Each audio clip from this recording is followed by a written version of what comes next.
heter Wettre. Okay.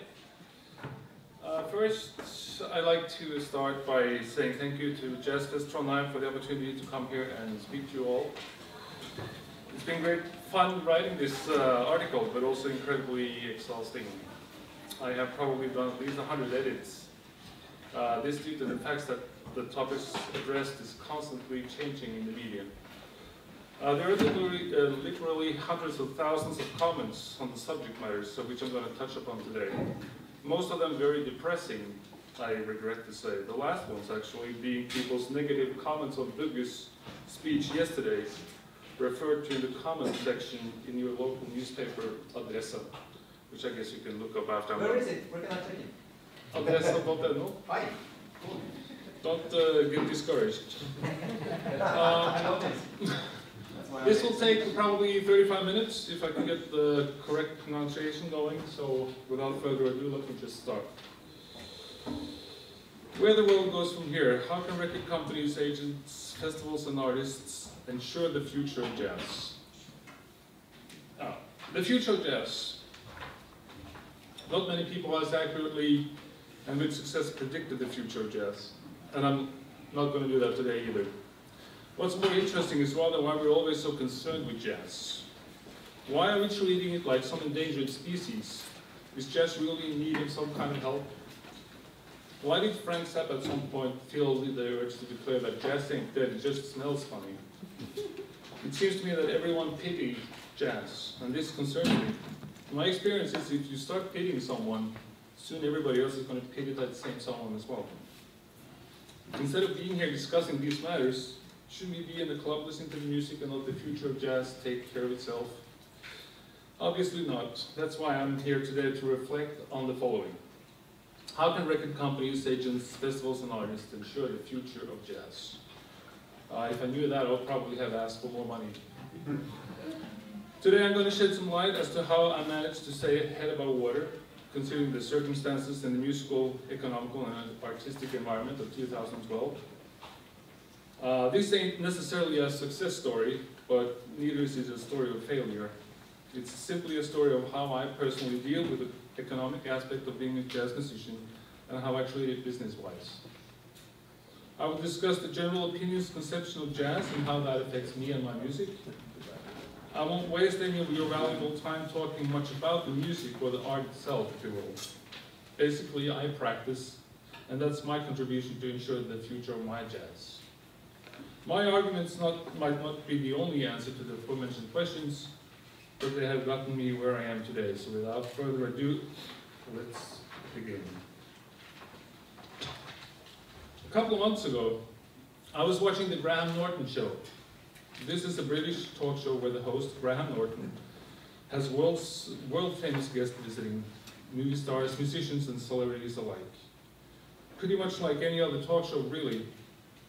This particular show, though, had one of the world's most undoubtedly biggest musical celebrities visiting, Madonna. She was, of course, greeted as the larger-than-life star that she is when she came on. But about 10 minutes into the show, the atmosphere in the studio changed. In my opinion, the audience were now acting slightly hostile towards her, and how did that happen? At some point during the interview, Graham Norton wanted to know the name of her upcoming album. Madonna was reluctant because, as she put it, and I quote, "I'm afraid some crazy fans will find it, download it, and distribute it online, so I'm not telling you," end of quote. The audience somehow disapproves. She continues to talk about the hacker that reputedly has tried to access his server. Quote, "He's in jail, or at least he should be," end of quote. In other words, Madonna expresses concerns for her right to profit on her own album, and the audience disagrees. This is very interesting. How does this happen? How did these people reach this conclusion? When did people start having the collective understanding that music should be absolutely free of charge and made public domain within minutes of its release? I'm going to leave those questions hanging and touch on another subject for a little while. I love streaming. I regard the invention of streaming services as probably the biggest thing that has happened in music since Miles Davis. I use Spotify and the Norwegian equivalent, almost on a daily basis. Online streaming services made me realize that this sucks, this guy is slightly overrated, and this album is absolutely astonishing. All this knowledge with just a click of a button, and it didn't cost me a nickel. And I can see the surprise on your faces, ladies and gentlemen, and let it be no secret, yes, I use the free version of Spotify, and there are two carefully thought through reasons for that, and I'm going to explain them for you. Number one, by not paying 99 crowns a month for the premium service, in my opinion, at least I'm not cheating the musician out of the potential income. Those 99 crowns, as you probably know, is definitely not ending up in the musician's pockets. So by not paying, nobody makes money. It's the least out of two evils. And secondly, and I guess this is the general opinion's conclusion as well, I don't see the reason why I should pay for something that can get the exact same thing for free. You could of course argue the fact that free Spotify service has potential flaws like commercial breaks, no offline listening, and no mobile phone solutions. And those are good arguments, of course. But I still use it, and here are three carefully thought through reasons for that. Number one, the commercials, well, they don't bother me like anymore. It's like watching TV, isn't it? After a while, you just don't care about the commercials. The free version does not support listening offline. Well, I am a musician. I do this for a living. I don't need to listen to music 24 hours a day. I also have a personal life. The premium version allows you to listen to music on your cell phone. Well, I use a BlackBerry. They don't support that service. End of story. By the way, I'm also using Wimp for free. My cable TV company decided as long as I've been using their services, they were going to give me Wimp for free. Hey, why not? I didn't even have to ask for it. Strange. But Spotify and Wimp are not themselves the reason for me being here today. But still, I can't help but wonder, has this newfound access to free music made me and everybody else an addict? And if so, what are the consequences?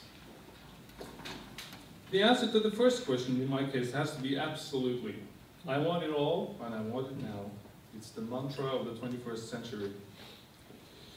As for the second question, well, I will probably never go back to spending money on an album ever again, and why should I when it's all free and accessible?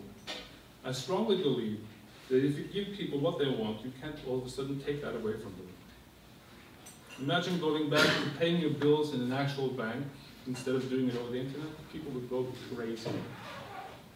Or in a more serious context, take away people's rights, or take away people's freedom or people's rights to practice religion. It would cause riots and mayhem. Based on what I just said, you can say I am partly responsible for the downfall of the record industry as we know it. And I'm not alone though. If you visit NRK Beta's website, you'll find lots of people concerned with topics like the disappearance of the CD, net pirating, guest bloggers, music and sound, the record industry versus the book industry, who will be the digital winner, give the fans what they want and they'll pay, statistics from Spotify. Will music survive the absence of the CD? USA not ready for Spotify? How important is downloading? Spotify launched for iPhone and Androids, etc., etc. For those of you unfamiliar with the existence, NRK Beta is the technology website of the Norwegian Broadcasting. Their slogan reads, NRK's sandbox for technology and new media. But no matter how interesting these topics might be, it's when you start scrolling and read the people comments underneath when the real interesting reading begins. Never have I witnessed such ignorance and misconceptions towards musicians. Take this one, for instance. I think musicians should be happy making a living out of their hobby. Well, that one, I guess, is pretty innocent and sweet, even though music is my profession and happy doesn't pay my bills. How about this one? That's news to me. I didn't know that. And this one's good. I like this one. And my favorite.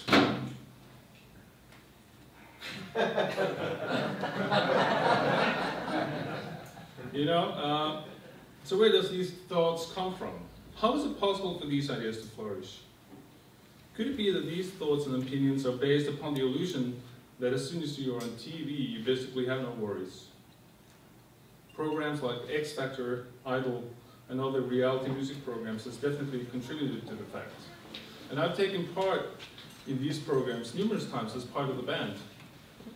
From my seat in the orchestra, looking out on the audience, made up what I guess is ordinary people, you can see the stars in their eyes, wanting so much to be on that stage, in that spotlight. They would give their right arm for the opportunity to perform something or anything in front of a live audience with celebrities present. Who needs money when you can rub shoulders with a famous person? Although rubbing shoulders without the right arm might prove somewhat difficult. And talking about television, there's an ongoing debate these days concerning the lack of agreement between NRK, Norwegian Broadcasting, and IFPI, which is International Federation of Phonogram and Videogram Producers. IFPI's Norwegian department was established in 1939 and represents 90% of the sales of Norwegian music. The parties don't seem to agree as to how much NRK is going to pay for the right to use music in their TV or radio broadcasts. Here's the thought for NRK. How about if we expose the people working in NRK on TV and explain to them that that is indeed their salary? I wonder how long that deal would last. Crossfade back to Madonna. She's already rich and famous. Is it fair to presume that she shouldn't get paid for her art? Her audience seems to think so. As for Madonna, she's a material girl. Meaningless to say, these attitudes towards music and its performance are not only a phenomenon in the pop world. These attitudes has drifted into our part of the musical universe as well. Undoubtedly, one of the consequences of giving people access to all the music in the world for free or for a symbolic price will be starving artists. That's one predicament for the future right there. I was reflecting over these questions earlier this year when I visited an art gallery in Oslo showcasing the works of famous Norwegian painter and sculptor Per Kleia. The admission to the exhibition was completely free of charge. And this made me wonder, how does Per benefit financially from having his art on display for everyone to see without charging admission? I called him up and he told me, and I quote, "Galleries and artists come to an agreement as to who's going to pay for the exhibition. Sometimes the gallery pays the expenses for showcasing the art, expenses being printing programs, sending out invitations, and bringing the art to the gallery. In some cases, this is very expensive, depending on the nature of the art. Most likely, the artists are bearing the costs. The artist gets paid only if the art is sold. Fortunately, there are several possibilities to apply for support to make the exhibition happen. This way, at least, you're not ending up losing money." End of quote. Basically, we can say that art galleries and Spotify works under the same condition. You can enjoy it for free, owe it, and you'll have to pay for it. Per Kleia continues by saying, "My goal is to challenge and touch the public with my art. Money is not a subject. Any given artist is between the ages of 40 to 50 before he or she starts making money." End of quote. In other words, it requires a solid economy to be able to perform as an artist. That's quite a paradox. So what is it to be learned from this? The answer to that question would be, instead of making thousands of these, we should be making only one of this. This could be the golden opportunity for us to transform the concert situation into our own personal work of art. First of all, it's a unique event, one-time experience. You can watch and hear the artwork unfold right in front of your eyes and ears. And if my memory serves me right, rumor has it that Sonny Rollins got 1 million crowns for a festival gig somewhere in Scandinavia. In other words, only the sky is the limit. Another example with a more pop cultural reference would be this character, V. Created by the British comic artist David Lloyd in the 80s, this guy, inspired by an English anarchist in the 17th century, works today as a symbol for the disbelief with financial markets, greedy banks, and political tyrannies around the globe. In addition to the Hollywood movie that came out a couple of years ago, V has been made a protest icon in as diverse cities as Madrid, New York, London, Paris, and Montreal. This iconic figure has made David Lloyd a very rich man. In other words, someone took care of business when it came to secure David's financial gain on his copyrighted material. So when you consider the fact that the interest in music today is at an all-time high, how come musicians still find themselves scrambling for crumbs? What is it that I don't understand? The person best suited to answer that question would be this guy, Erik Brattås from Phonophile. Phonophile is the largest aggregator for indie music in the Nordic region and one of the most experienced players in the digital music marketplace today. Phonophile was founded in 1999 by Phono, Association for Norwegian Independent Record Companies, and Erik Brattås says, and I quote, "These are complex matters. It's not like all artists suffer from minimal profit. The increase in streaming services over the last couple of years has added a substantial growth to the music business earnings in a market that previously found itself in a downfall. A transition to streaming means leaving the concept of selling single products to a rent subscription solution. This model is especially attractive to the largest companies with the largest catalogs like Universal, EMI, Sony, and Warner. The same model also is beneficial towards more hit-oriented music.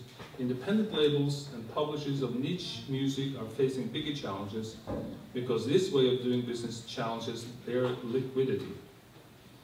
While in the past you could sell 500 copies of a CD having most of the income come directly back to you within a few months, these days, however, you'll have to fight for market share in the subscription market where the income is substantially less at first, but will last over a longer period of time. Therefore, it will be more demanding for the indie labels and publishers of niche music to, in the near future, finance and market new products. Phonophile has therefore publicly stated the need for an initiative to develop so-called risk capital solutions, which in turn will give these people access to capital for investments in future productions. Phonophile also strongly recommend labels to get as much experience as possible with a new service and social media to optimize their market share and develop knowledge about marketing opportunities. As mentioned, these are complex matters. There are also several opportunities in the world of social media not discussed here. Bottom line is, however, that Phonophile encourages labels of both wide and narrow music to hang in there, stay with it, and embrace the possibilities streaming provides. End of quote. You dig? One thing is for sure though, things ain't what they used to be.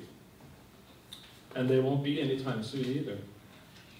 Just as I was preparing this, I got an email from my Norwegian CD distributor, Musikklosen. That email was basically him complaining about the fact that Norway's biggest CD-DVD chain store, Platekompaniet, is forcing him to lower his market selling price with 20%. Ordinary selling price to the store used to be 100 Norwegian crowns. Now it will be 82. This is a pivotal moment. I believe this is the crossroad. I strongly believe the fact that if you can't make money doing business one way, then the obvious or the only option would be to do business another way. It's pretty much like playing in a band. You don't tell your drummer how to play. If you're unsatisfied with the way he plays your music, you get another drummer. One of the biggest mistakes we, the musicians, distributors, independent labels, and the like do is allowing ourselves to take this situation personal. We're so frustrated with this situation that we're not capable of adjusting to it. We need to look at the situation from another angle. And I believe there are 3 steps that need to be acknowledged and accepted for that to happen. Step 1 is to come to terms with reality. We're not going to go back to a situation where there's no internet reality TV shows or streaming services, meaning status quo remains. Point 2, the evolution is moving in one direction only, and that's forward, not backward. In other words, things are going to get even worse, or more complicated if you like. And point 3, embrace point 1 and point 2. As an example of this new world order, let's take a quick look at journalism. With the phenomenon of blogs, anyone now can be a journalist or a blogger. We now live in a society where this young woman has 100,000 hits a month on her blog. This guy, on the other hand, has a measly 5,982 followers on his Twitter account as of March 20th, 2012. According to the Wall Street Journal, Lady Gaga made $30 million last year on Twitter.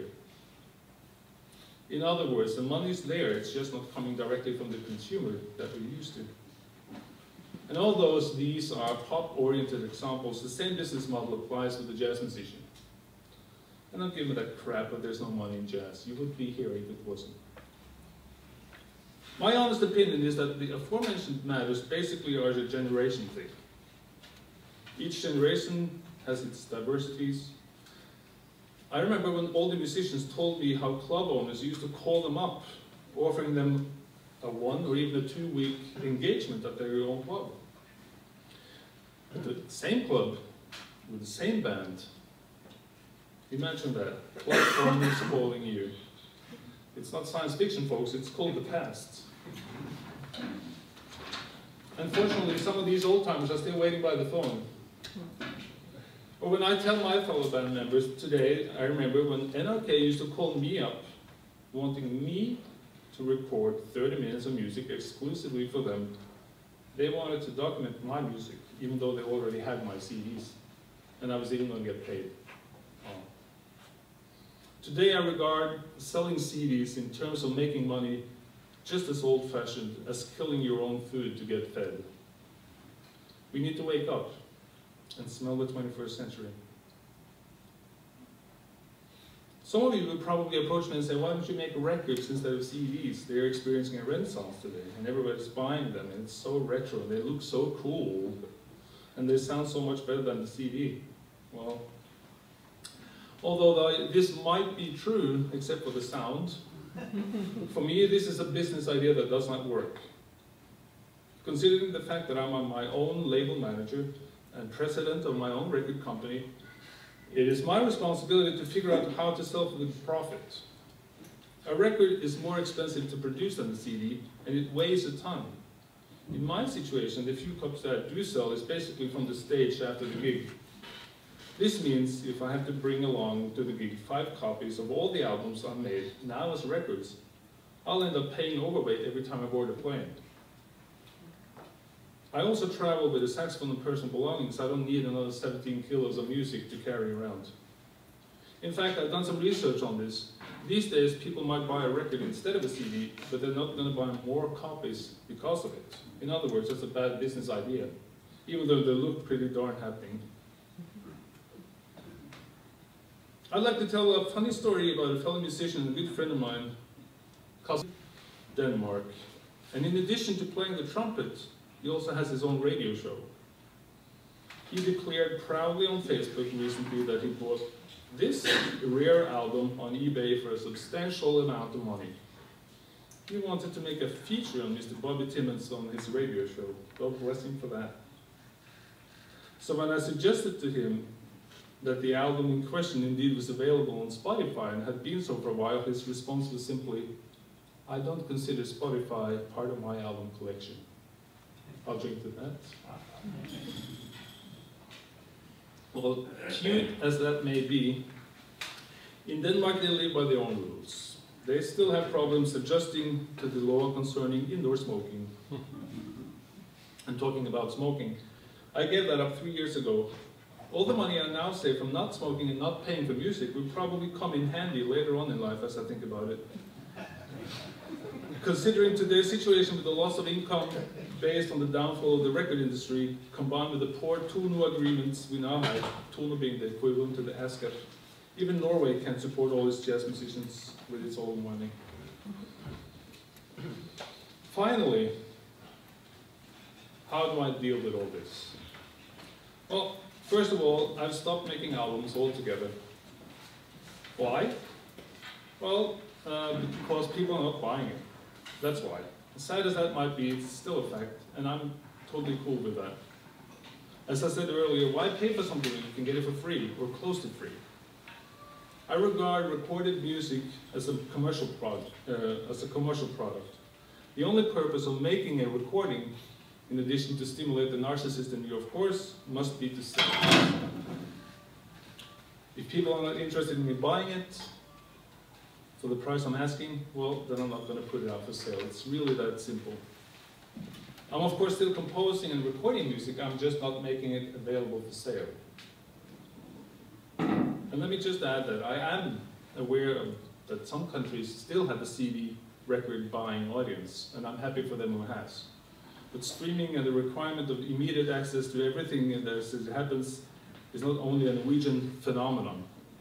It's just a matter of time before the rest will follow. I remember telling my Danish band members about Spotify 3, maybe 4 years ago. They didn't understand what the F I was talking about. Now they do. And by the way, as of May 3rd, WIMP was introduced in Germany.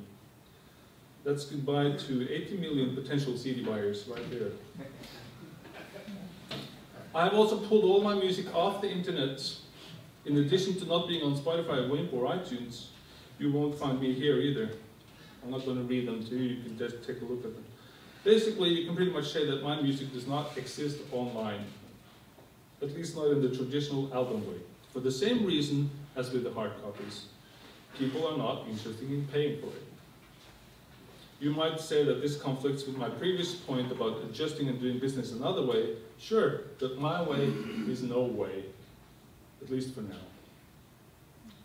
Maybe this self-inflicted absence from the internet is a career suicide. Maybe it's not. Who knows? The only thing I do know is that I can't go to sleep at night knowing that the market value for my music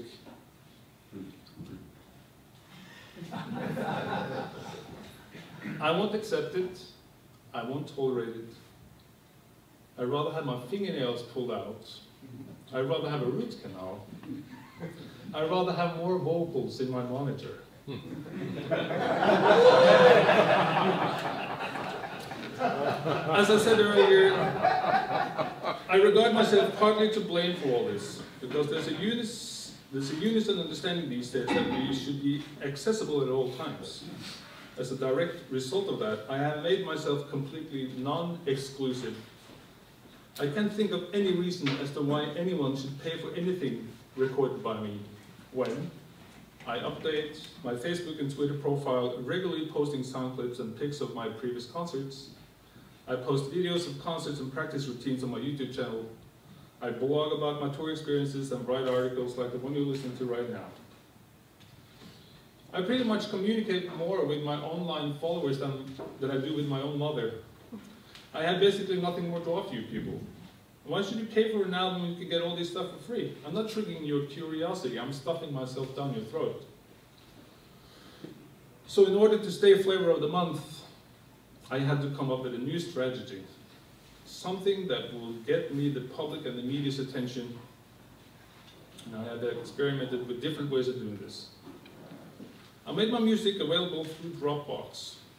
It might not be very sexy, but it works. And everybody can take that mail, send me an email, and I'm going to reply that email with how I do my business, and you'll get a little surprise in your email when you get back to your hotel. I have released music as sound files on memory sticks, looking like cassette tapes. And this recording earned me a Norwegian Grammy nomination, actually, the first ever for a non-existing hard copy. I had made cartoons announcing gigs, festival appearances, and other news like by drawing my music from the internet, and I had sent this lady, this lady, to represent me at the Norwegian Grammys. Does all this work? You tell me. I'm the one talking to you. In all fairness, I'll admit that this might be, for some of you, a lot of talk about money and less about the art. One must remember that these are different times than the 40s and the 50s and the golden era of jazz. Jazz musicians today faces a different set of challenges than half a century ago. Yes, our art is now somewhat accepted, and yes, musicians today are respected and acknowledged as important contributors to the society, that there's no way we can survive on respect alone. Times have changed. Bottom line here is again that me and my earnings which again will ensure the future of my jazz, and this is how I do it. I'm sorry, but I'm struggling for my life here. I can assure each and every one of you that I'm very serious about my art, and everyone who has ever worked with me can testify to that fact. I just want to get paid for doing it, just like all of you doing your jobs. There's an old story of a musician, songwriter, and actor, Henry Nemo, also known as the first hipster and sometimes referred to as the creator of jive talk. He was hungry and out of money, but he had a plan. On his way to his publisher, he came up with a catchy melody. He burst into his publisher's office and whistles the tune that he just made. "What do you think?" he asked the publisher after he's done. "I love it," says the publisher and hands him a $50 bill. "Here's an advance on your royalties. Now go and get me the lead sheet right away." Satisfied, Henry leaves his publisher, but in the elevator on the way down, he realizes that he forgot the tune he just made up. After giving it some thought, he invites his best friend out for dinner and drinks, and the tune was never heard of again.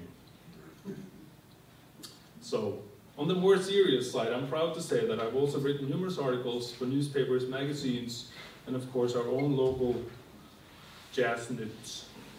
I also like to think that I'm partly responsible for the fact that Fond for utøvende kunstnere now has opened up for supporting digital releases.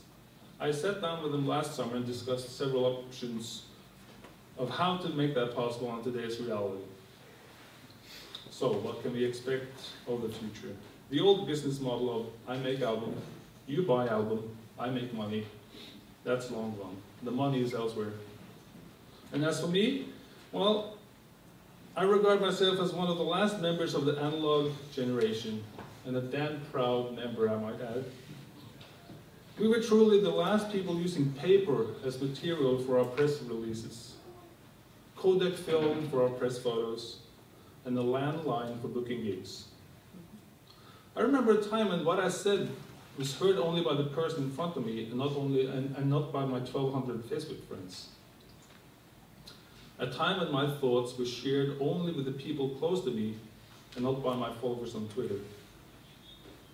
Do I miss that? Sure. Sometimes. But I find it meaningless to glorify the past. I do, however, catch myself in doing it from time to time. I'm only human. I try to do it nobody's watching.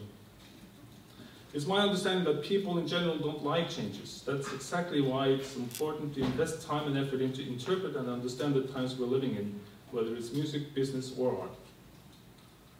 But I'm not worried, as long as there are new generations of musicians that perform this music on a high level, there won't be a problem.